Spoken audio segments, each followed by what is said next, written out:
Things aren't always what they seem. Our thinking can easily get in the way of our reporting, no matter how unbiased we think we are.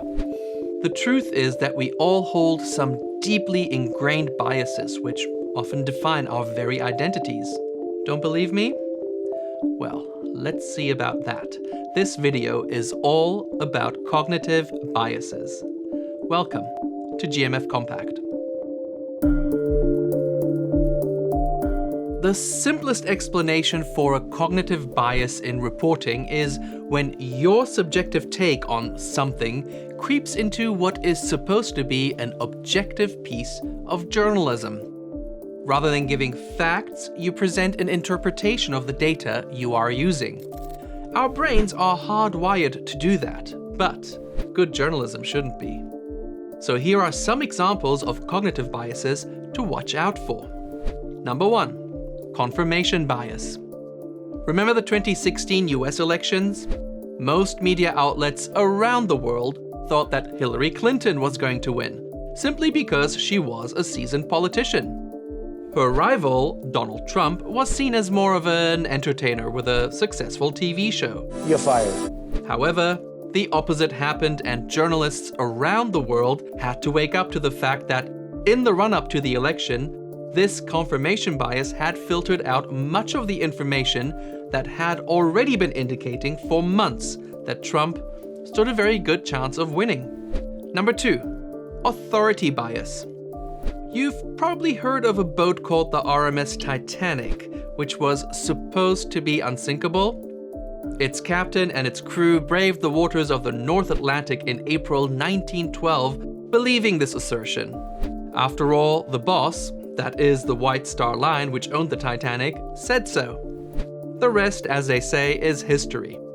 In other words, just because someone in authority says something is just so, doesn't mean that it is the truth. Number 3, negativity bias. Humans have evolved to survive by always watching out for danger. This means that we favor negative information over positive information, which is especially true in journalism. But things aren't always exclusively negative.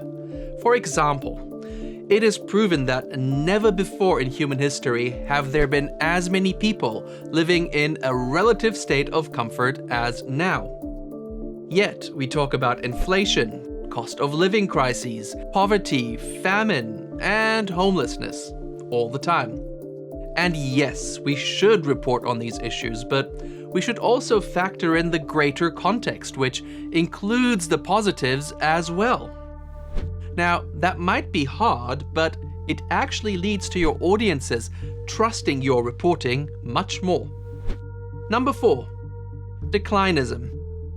I'm sure we all have that one family member who believes that in the past, things just used to be better.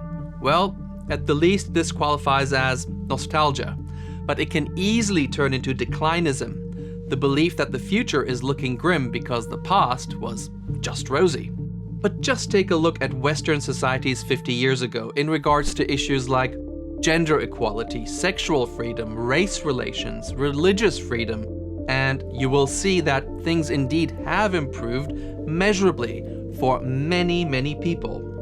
Now, these are just a few examples of biases that can easily creep into our work and indeed into our everyday lives.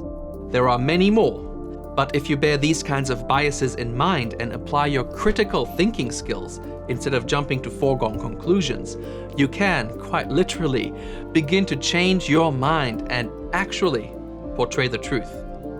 Because the truth is always out there.